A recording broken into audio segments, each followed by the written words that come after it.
one thing that we'd mentioned a couple of minutes ago is, artists, they're definitely brands at this point in time. Everything is shifted, where, they can really build out businesses outside of music. And unfortunately, music is kind of like a lost leader a lot of the time.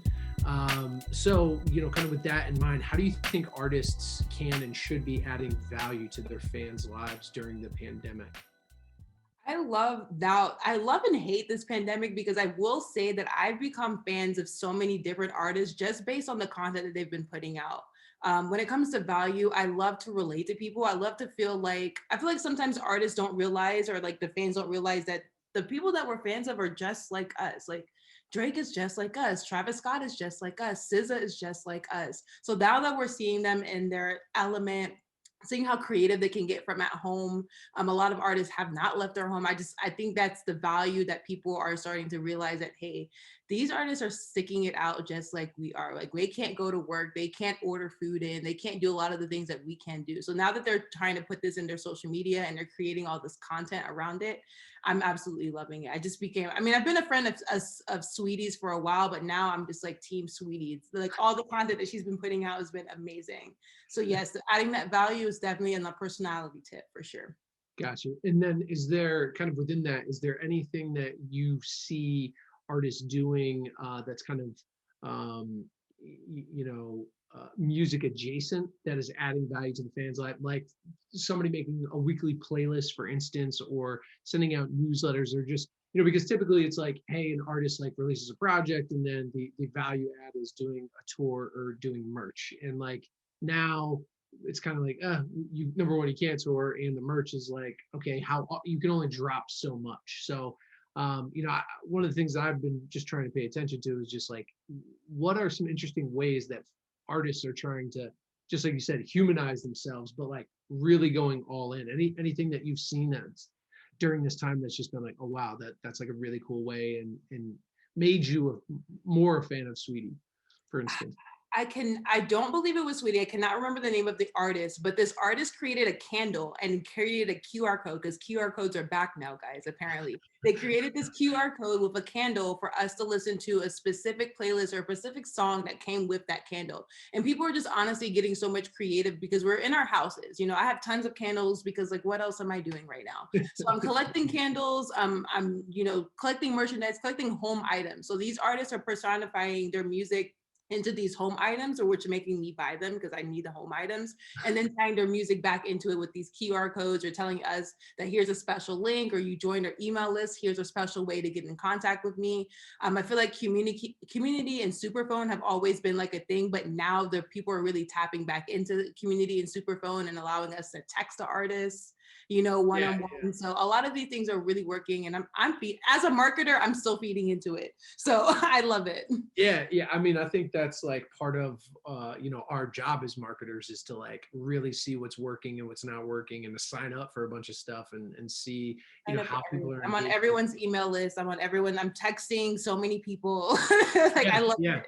I agree. And Martin will definitely jump into this because I want to get your take on the newsletter piece too. But I feel like um, there's I feel like that there's an opportunity there for artists still to create that newsletter so that they can really own the relationship. Still like, Drake may have 50, 60 million Instagram followers, but it's like Facebook and Instagram still own that relationship ultimately. Also, these algorithms, I'm gonna be very honest with you and candid. These algorithms suck. They suck. There's people that I've been fans of that I can't, like, I'm like, I remember following you a year ago and I never see your post anymore. So when you're creating these newsletters, or you're setting up community or super phones, you're direct contact with your fans. You're never going to miss unless their phone is off or their email is broken. Right. Never gonna miss. So that's why I love, and I always encourage artists to set up a newsletter, set up a community phone, like do something to keep in touch directly with your fan base, because the algorithms, they suck. Yeah. You all can't always hit it, so with this way you're able to hit them directly. Yeah, exactly. And it's like you never know when it's going to change. Like Mhm. that is the other big piece of it. And you don't want to miss out. And again, I think that's just building a tighter community, a tighter relationship. And I think we're going to see, I hope that we're going to see more of that, more newsletters coming out, more direct communication. The texting thing is cool. We all kind of know that that's like fake.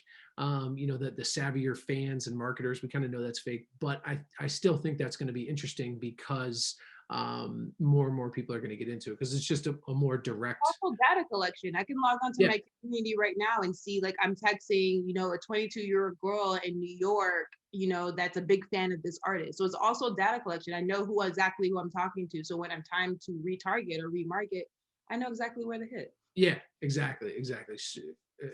Amazingly beneficial. Couldn't agree more. The other thing I want to talk about too, we were talking about the algorithms, just kind of along that same line. There's so many platforms for artists to be on today. Where should they be focusing their attention, and which ones do you think will kind of have the lasting power? Maybe some things that have popped up, like Clubhouse, for example. Do you think some of those platforms are going to be able to sustain the pandemic? Snapchat is kind of coming back around because they have the artist fund, and they're pumping out $1 million. They're giving away, essentially, not even giving away, but they're paying out $1 million a day to creators. Yeah, just kind of want to get your thoughts on platforms in general, which ones you think artists should be on, and kind of where you see it going from here. Of course. I think artists should always be where their fans are, regardless of what's hot or what's new or whatever it's popping. I think that artists should always be where their fans are. So if they are on Clubhouse, be there, create a listening party or a secret room for you and your fans to connect. Or if it's TikTok, create that TikTok community for you and your friends, or you and your fans, to do other content other than music. Honestly, it's impossible to be everywhere at every spot. So I can't say like, hey, you should be on these 5 platforms and nothing else. Be where your fans are, and also be where your reach is. I think sometimes when it comes to TikTok specifically, people think of it as, a younger app or a dancing app. There's a lot of creativity that goes on TikToks. And as soon as you find your niche or find whatever content that you want to put specifically on TikTok, your fans will go there, and your new fans will find it and follow you elsewhere. So honestly, just be where your fans are. That's my best advice. And Clubhouse is cool. Clubhouse is definitely a great place to connect and meet some very interesting people. But with every platform, you just have to be mindful. Be mindful of who your audience is and who you're talking to. Whatever content you create, make sure that you're able to reach those people specifically for that platform, instead of like, how we're all reposting our TikToks on Reels. It's not working anymore. So we have to create content specifically for each platform. So just keep that in mind.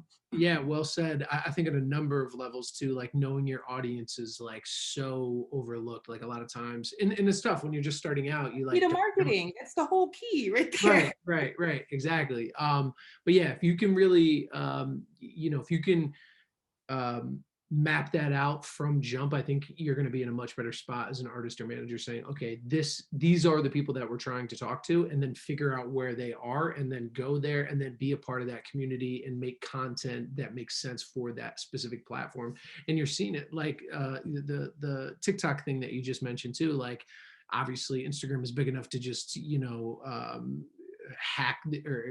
just like copy the idea and create reels, but now they're cracking down on it as well, and they're not going to be allowing the watermark, the TikTok watermark, to go over on Instagram and do just as well. And so it's really about paying attention to those trends and understanding each platform, just like you said, so that way you're creating content that's going to give you the biggest reach. And then again, to your point, I think it's so beneficial to really understand you can't be everywhere all the time.